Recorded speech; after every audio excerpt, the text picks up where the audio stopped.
Bienvenue sur toute l'actualité en France et à l'international. On commence tout de suite. Ce n'est pas l'histoire d'une victoire rapide. C'est un avertissement sur une guerre qui échappe à tout contrôle, un détroit d'Ormuz fermé, un choc énergétique mondial et une stratégie de Washington qui pourrait s'effondrer plus vite que ses propres éléments de langage. Quand je regarde les derniers développements, il est clair que si quelqu'un écoute seulement le président Trump en ce moment, il pourrait facilement croire que la guerre en Iran est presque terminée, que les États-Unis sont en train de gagner, ou même qu'ils ont déjà gagné. Apparemment, dans la version trumpienne de la gestion de crise, si la conférence de presse sonne assez victorieuse, les missiles sont censés arrêter d'écouter. Mais la réalité paraît très différente. Sur X, des images et des vidéos circulent montrant des frappes iraniennes contre des navires liés aux États-Unis dans le détroit d'Ormuz, exactement comme l'Iran l'avait averti. Le nouveau dirigeant iranien, l'ayatollah Mojtaba Khamenei, a également clairement indiqué que le détroit devait rester fermé et il a juré de poursuivre l'attaque de représailles de l'Iran. Près de 2 semaines après le début de cette guerre, la situation n'est pas celle d'une victoire pour Washington. C'est une situation de danger croissant. D'abord, les États-Unis ne gagnent rien et il n'y aura aucun soulagement par rapport aux dégâts déjà causés tant que le détroit d'Ormuz ne sera pas rouvert. Il n'est absolument pas surprenant que le nouveau guide suprême ait commencé par cette déclaration précise parce qu'elle touche le monde entier. Il sait qu'en ce moment, le monde entier est pris en otage par cette guerre. C'est une guerre qui a commencé avec les Israéliens, puis les États-Unis s'y sont joints, et elle ne prendra pas fin tant que, franchement, le gouvernement iranien ne décidera pas d'y mettre fin. Trump n'a plus aucun contrôle. Plus le président Trump affirme que tout va très bien et que les États-Unis ont connu un immense succès, plus il est probable que le pays soit en réalité dans une situation très grave. Quand chaque phrase commence à ressembler à un slogan de campagne, c'est généralement que les voyants d'urgence clignotent déjà. Les rapports qui arrivent indiquent que toutes les bases américaines dans la région ont été frappées et continuent d'être sous le feu. Des avions auraient été perdus au sol en Arabie Saoudite, détruits par des missiles. Les pertes continuent parce que du personnel américain se trouve encore dans la région. Il n'est même pas clair que quelqu'un à Washington ait sérieusement réfléchi à les en sortir, même s'il faut vraiment les retirer de là. Cela ne va pas se terminer à court terme. Et au-delà de la situation militaire immédiate, il y a une autre catastrophe qui aurait dû être anticipée dès le départ. Le nouveau guide suprême a déjà fait une déclaration selon laquelle, contrairement à son prédécesseur, il ne s'opposera pas au développement d'une arme nucléaire. Cette conséquence était prévisible. En attaquant l'Iran, les États-Unis ont rendu inévitable que de nombreux pays qui observent cette guerre concluent qu'ils ont eux aussi besoin d'armes nucléaires, parce que ces armes peuvent apparaître comme le seul moyen de tenir les États-Unis et Israël hors de leur territoire. Cela pourrait entraîner une prolifération immense de ce qu'on appelle les armes de destruction massive. C'est le genre de deal dont le camp Trump ne peut se vanter que si personne ne lit les petits caractères. En même temps, le monde est maintenant au début d'un Armageddon économique. Il suffit de regarder les prix du pétrole, puis tous les pays qui dépendent de l'énergie du Golfe. Les gens semblent perdre de vue que oui, les États-Unis seront touchés chez eux, mais que de nombreux États historiquement proches de Washington, alliés avec lui, commerçant avec lui et travaillant avec lui, subissent déjà des dommages très très graves. Le Japon dépend du Golfe Persique pour près de 72 à 75% de son pétrole. La République de Corée, la Corée du Sud, dépend du Golfe pour 68% de son pétrole. L'Inde en dépend pour plus de 50%. La Chine en dépend pour plus de 50%. Certaines personnes extraordinairement imprudentes célèbrent ce qu'elles croient être des dommages infligés à la Chine, mais la Chine dispose d'une réserve stratégique substantielle, avec environ 90 jours restants dans sa réserve stratégique de pétrole. La Chine a aussi des alternatives. Les autres sont dans une situation plus difficile. La Russie ne peut compenser qu'une partie des besoins de la Chine, de l'Inde, du Japon et de la Corée du Sud. En résumé, tout ce que le président Trump promet en parlant d'un âge d'or est maintenant en grave difficulté. Un âge d'or est plus difficile à vendre quand la première facture arrive sous forme de prix du pétrole. Tout cela s'est aggravé à une vitesse extraordinaire. L'administration Trump semble avoir cru que si elle intervenait et éliminait le dirigeant iranien, tout le gouvernement iranien s'effondrerait. C'est exactement le contraire qui s'est produit. Maintenant, les États-Unis semblent désespérés de trouver une sortie à cette guerre. Trump aurait appelé Poutine cette semaine et demandé au président russe d'agir comme médiateur pour tenter d'obtenir de l'Iran qu'il accepte un cessez-le-feu. Mais en l'état actuel des choses, l'Iran a dit non à plusieurs reprises. Ainsi, le grand négociateur en est arrivé au stade où le plan de sortie dépend de quelqu'un d'autre pour trouver la porte. La position de l'Iran est façonnée par le fait qu'il se prépare à cette guerre depuis des décennies. Il a essayé de parler avec les États-Unis et 2 fois en une seule année, il est entré en négociation avec Washington pour ensuite être attaqué par les États-Unis, Israël ou les deux en même temps. Voilà pourquoi envoyer des figures comme Witkoff ou M. Kushner quelque part n'est clairement pas la réponse.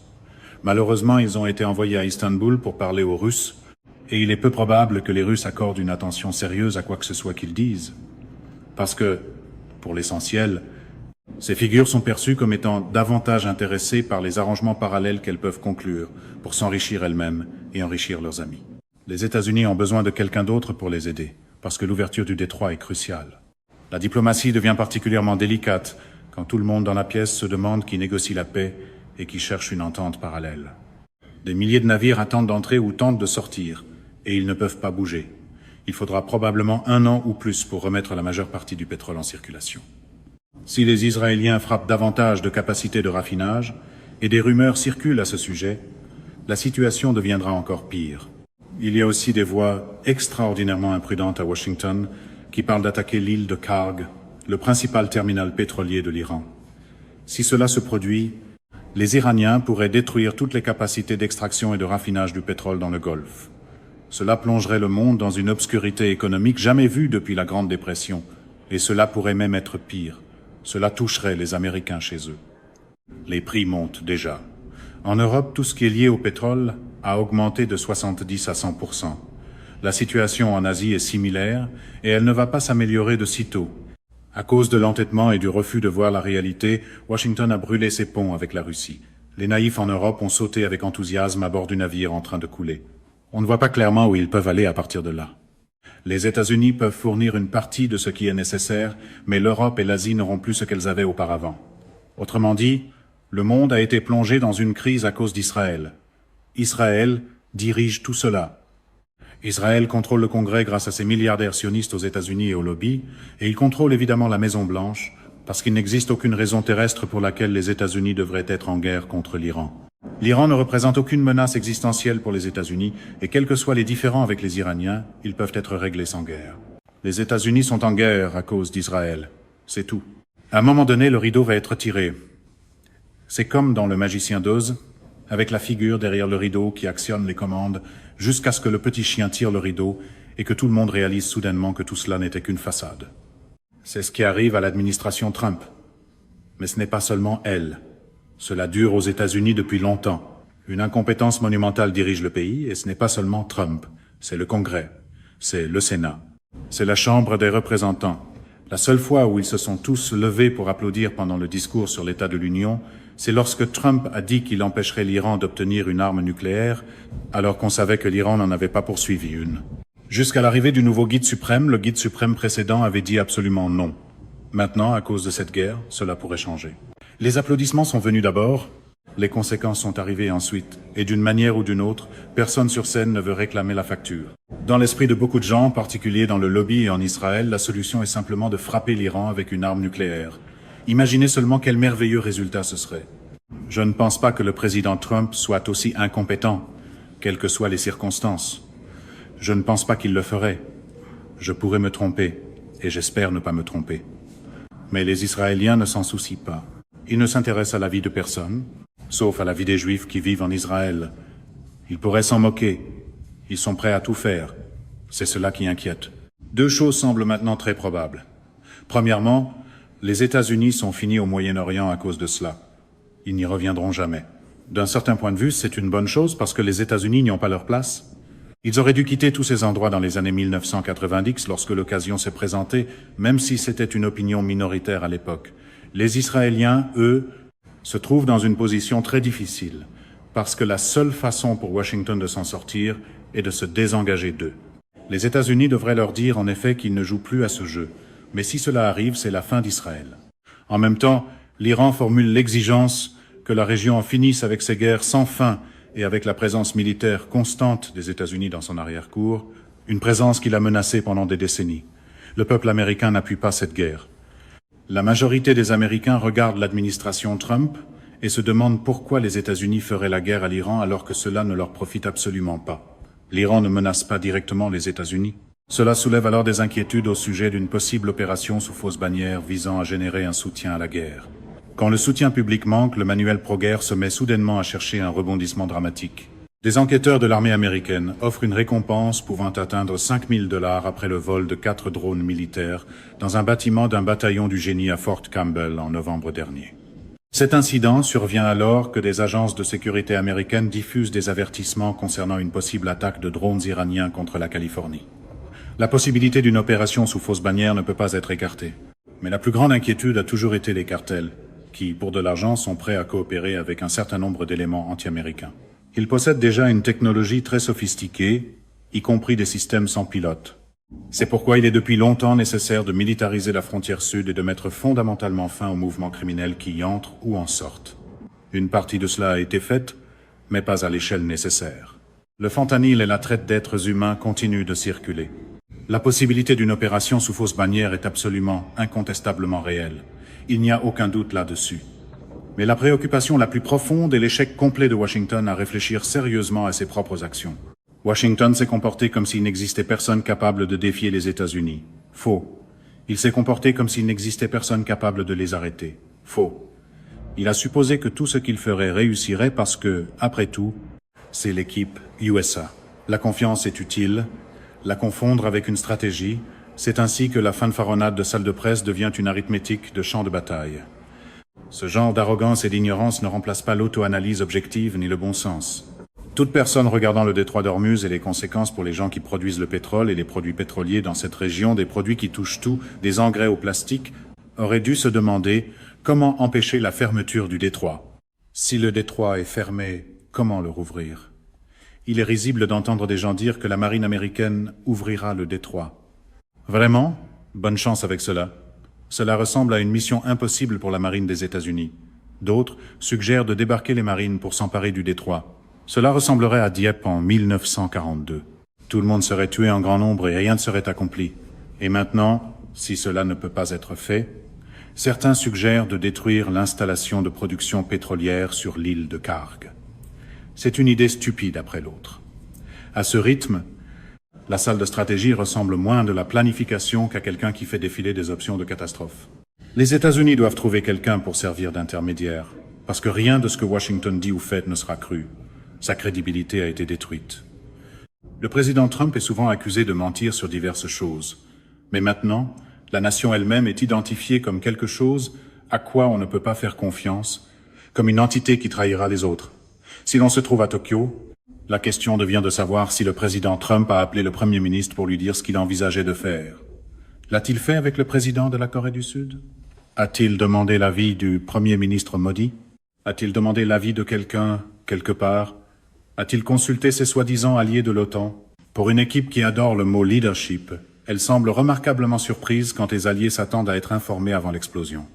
Si j'étais Européen à ce stade, je dirais « Faites sortir complètement chaque Américain de la région et ne revenez pas ». Les États-Unis ont détruit leur avenir partout dans le monde pour une période considérable, au moins jusqu'à ce qu'il y ait un changement de régime substantiel. Et par changement de régime, cela ne signifie pas seulement l'administration Trump. Cela signifie Washington. Les gens doivent se réveiller. Quiconque pense que le groupe qui était là avant Trump était meilleur est hors de son esprit. Les États-Unis se seraient retrouvés dans le même gâchis que maintenant. Cela aurait pu être été moins irritant à écouter parce que les gens n'auraient pas eu à écouter Donald Trump dire autant de non-sens scandaleux que malheureusement beaucoup d'Américains trouvent divertissant. Mais le divertissement est sur le point de prendre fin. Les choses vont devenir bien pires avant de s'améliorer. Le spectacle peut remplir la pièce, mais il ne regarnit pas les stocks de missiles, ne rouvre pas les voies maritimes et ne fait pas baisser les prix du carburant. La grande préoccupation maintenant est qu'il y ait même une discussion sur la possibilité de bottes américaines au sol en Iran. On parle de pertes américaines et leur nombre réel demeure flou parce que l'administration Trump n'est pas honnête avec le public. Il y a aussi des inquiétudes croissantes au sujet des pénuries de munitions. Les stocks américains étaient déjà bas avant que cela ne commence. La vraie question est de savoir ce que l'armée américaine est capable d'endurer et ce que cela signifie pour la préparation des États-Unis à la prochaine guerre après celle-ci. Quelques analystes perspicaces travaillant dans la région de Washington, qui ne sont plus dans l'armée mais qui font encore du travail contractuel et préfèrent ne pas être identifiés, estimaient avant que cette guerre ne décolle que les États-Unis disposaient, pour les besoins d'une guerre dans la région, d'un maximum de 8000 missiles de tout type et de toute catégorie. Cela inclut tout, des Patriot et GMT aux diverses armes de frappe sur les navires de guerre, ainsi que certaines des munitions plus exotiques lancées par l'armée de l'air. Il faut mesurer cela face à un inventaire iranien estimé à 45 000 missiles, plus peu, être 100 000 à 150 000 systèmes sans pilote ou drone. La question qu'ils ont soulevée était de savoir qui manquerait de quoi en premier. Comme les États-Unis seraient sur la défensive une fois que cela commencerait, en essayant de défendre une zone immense, ils avaient d'excellentes chances d'épuiser leur stock en premier. Il est impossible de savoir précisément où en sont les choses sans être à l'intérieur du système, mais c'est le genre d'incompétence massive qui est impardonnable. C'est presque impossible à imaginer. Est-ce la première fois que les États-Unis entrent dans ce genre de situation? Non. Épuiser ses stocks en premier n'est généralement pas le chapitre qu'on met dans la brochure de la victoire. Le peuple américain ne soutenait pas la Première Guerre mondiale. Il ne voulait pas faire la guerre aux Allemands ou aux Autrichiens. Personne n'avait de raison d'éprouver de l'antipathie envers les Allemands ou les Autrichiens. Un tiers de la population américaine descendait d'Allemands ou était composée d'immigrants allemands. Il y avait aussi une immense population irlandaise qui ne voulait rien avoir à faire avec une guerre soutenant l'Empire britannique. Mais Woodrow Wilson, Howe et d'autres ont réussi à entraîner le pays dans cette guerre. Les États-Unis se sont retrouvés dans une guerre qu'ils n'avaient pas besoin de mener contre les mauvaises personnes et ont créé en Europe un désordre qui dure depuis presque 100 ans. La Seconde Guerre mondiale n'a pas été très différente. Les Japonais ont attaqué les États-Unis, même s'ils avaient été provoqués et poussés à le faire. Une fois qu'ils ont attaqué, le peuple américain était à 100% derrière la destruction du Japon. Mais ensuite, la décision a été prise que l'Allemagne devait aussi être détruite. Cela a fonctionné dans le sens où l'Allemagne et le Japon ont été détruits, mais la conséquence a été que la moitié du monde a été livrée au communisme. Le point central est que la plupart des Américains, la plupart du temps, n'ont voulu aucune de ces choses. Ils ne veulent pas non plus celle-ci maintenant. Et cela n'a pas compté. Ce que le peuple voulait a été ignoré. Les Américains doivent s'impliquer. Ils doivent se réveiller. Cette fois, ils pourraient se réveiller parce que cela va leur faire mal. Cela va nuire à leur niveau de vie, nuire à leur mode de vie, et ils vont être en colère. Mais ils doivent être intelligents. La réponse ne viendra pas des gens qui sont aujourd'hui à Washington. C'est impossible. On ne peut pas demander aux gens qui ont créé la catastrophe de la réparer. C'est comme demander à l'incendiaire de présider le comité de sécurité incendie, puis faire semblant d'être surpris quand la pièce se réchauffe. Il est important que les Américains gardent cela à l'esprit. Les sondages peuvent montrer que la majorité n'est pas d'accord avec la guerre, mais le gouvernement américain continue d'aller exactement dans la même direction. L'une des forces qui le pousse dans cette direction est bien sûr M. Netanyahou. Il a effectué un nombre record de voyages aux États-Unis au cours de la dernière année et demie environ. Il voulait désespérément cette guerre pendant l'administration Trump parce qu'il savait que Trump était probablement le seul président qui la lui donnerait de cette manière précise. Mais maintenant, des missiles balistiques iraniens frappent Tel Aviv, Haïfa et même Jérusalem. L'Iran répond aussi directement aux attaques israéliennes contre ses dépôts pétroliers en frappant la principale raffinerie de pétrole d'Israël. Si Israël continue, non seulement les bombes continueront de tomber, mais il risque aussi de perdre l'accès au carburant et à l'eau potable. Dès le départ, après le 7 octobre, une réponse militaire punitive était inévitable, mais elle aurait dû être limitée dans le temps et dans son ampleur. Au lieu de cela, les likodniks y ont vu une occasion de justifier un nettoyage ethnique massif, des expulsions et des meurtres à Gaza. Cela s'est maintenant étendu à la Cisjordanie également. C'était une décision terrible, et elle a retourné contre Israël la majeure partie du Moyen-Orient musulman et peut être la majeure partie du monde islamique. Cette catastrophe a maintenant été aggravée par l'ouverture d'une guerre avec l'Iran, comme si c'était une occasion idéale. Tout comme la prétendue occasion idéale de détruire les gens à Gaza et en Cisjordanie, cela a été traité comme l'occasion idéale de détruire l'Iran. Cela a lamentablement échoué. C'est pourquoi la prochaine attitude dangereuse qui apparaît à l'horizon est l'idée d'utiliser une arme nucléaire. Quand chaque escalade ratée est traitée comme un argument pour une escalade plus grande, la politique n'est plus une stratégie, c'est un escalier sans palier. Il y a des gens qui disent que l'Iran devrait simplement être frappé par une arme nucléaire et que le problème serait réglé. La plupart des Américains n'ont aucune idée de ce qu'est l'Iran, de qui y vit, ni de ce que sont les Iraniens. L'Iran d'aujourd'hui n'est pas celui d'il y a 47 ans. La société a changé de façon spectaculaire. Pourtant, le même processus séduisant réapparaît. L'idée de bombarder des gens pour les libérer, de les bombarder pour les amener à la démocratie. Les gens qui protestaient à petite échelle à l'intérieur de l'Iran contre le régime ont ensuite été transformés en éléments d'un exercice meurtrier par des agents du Mossad et d'autres. Ces gens aiment leur pays, même s'ils n'aiment pas le régime et ce qu'il a fait. Beaucoup d'Iraniens ressentent cela. L'islam est perçu par beaucoup d'Iraniens comme une importation arabe indésirable. Ils se voient comme des Perses avec une histoire de 2700 ans. Ils ne considèrent pas nécessairement l'islam comme leur propre invention. Ils ne sont pas heureux avec la théocratie, mais ils ne sont pas prêts à tuer tout le monde pour s'en sortir. Et ils ne vont certainement pas aider les États-Unis à détruire leur pays. Toute l'idée selon laquelle Washington pourrait manipuler les choses à l'intérieur de l'Iran a toujours été fausse. Ce genre de raisonnement est déjà apparu auparavant. Lorsque j'étais étudiant au cycle supérieur, je me souviens avoir entendu ces arguments, et Henry Kissinger, qui n'est pas l'une de mes personnes préférées, a néanmoins dit certaines choses qui avaient du sens. Quelqu'un lui a demandé s'il était possible de stimuler d'une manière ou d'une autre une rébellion à l'intérieur de l'Union soviétique, parce que tant de gens détestaient le système. Sa réponse revenait essentiellement à dire que c'était de la folie. Regardez la taille de l'Union soviétique. L'idée que Radio Free Europe, ou l'injection d'argent ici ou là puisse, d'une manière ou d'une autre, amener la population à renverser le gouvernement était ridicule. C'est ce qui aurait dû être dit à Donald Trump dès le début. Au lieu de cela, Washington a ressorti le vieux manuel qui n'a jamais très bien fonctionné et qui est absolument frauduleux. Mais les vieux manuels sont réconfortants à Washington, surtout quand personne ne veut admettre que les 5 dernières éditions ont déjà échoué. On a entendu la même chose pendant la campagne aérienne du Kosovo, lorsque des gens affirmaient que Milosevic serait bombardé jusqu'à quitter le pouvoir. Il ne l'a pas été. Il est resté presque une année de plus avant que la population ne finisse par le retirer. Les nations et les peuples doivent déterminer leur propre destin.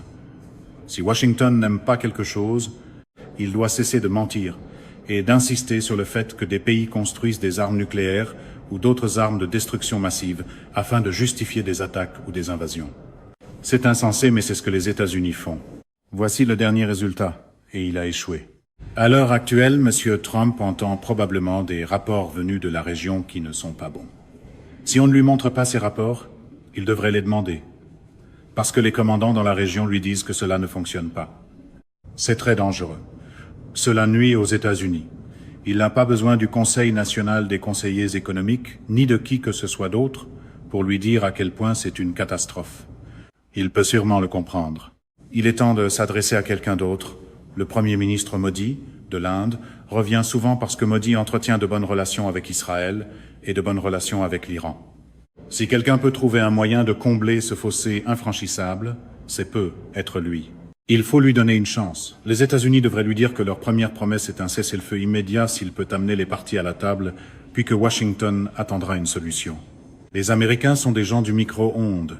Ils veulent ouvrir le micro-ondes, y mettre quelque chose, et obtenir immédiatement une solution. Mais ces choses prennent des mois, parfois des années, à se résoudre. Il n'y aura être pas assez de patience pour cela, et cela pourrait ne pas fonctionner. Mais il faut essayer. Le problème, c'est que les guerres ne viennent pas avec un bouton instantané à la Trump, peu importe avec quelle assurance quelqu'un pointe le panneau de commande. Trump se retrouve maintenant dans une situation véritablement sans précédent parce qu'il a poursuivi ce conflit sans précédent. La voie qu'il décidera de prendre ensuite aura de l'importance, tout comme ce que l'Iran décidera d'accepter. L'Iran a déjà vécu tellement de choses avec les États-Unis, et il doit maintenant décider combien de temps il veut poursuivre cette guerre et quels objectifs il veut atteindre. Il y a énormément d'enjeux de chaque côté. C'est la fin de ce bulletin d'information. N'oubliez pas de vous abonner pour ne rien manquer de l'actualité en France et dans le monde. Merci de nous avoir suivis. Au revoir, à bientôt.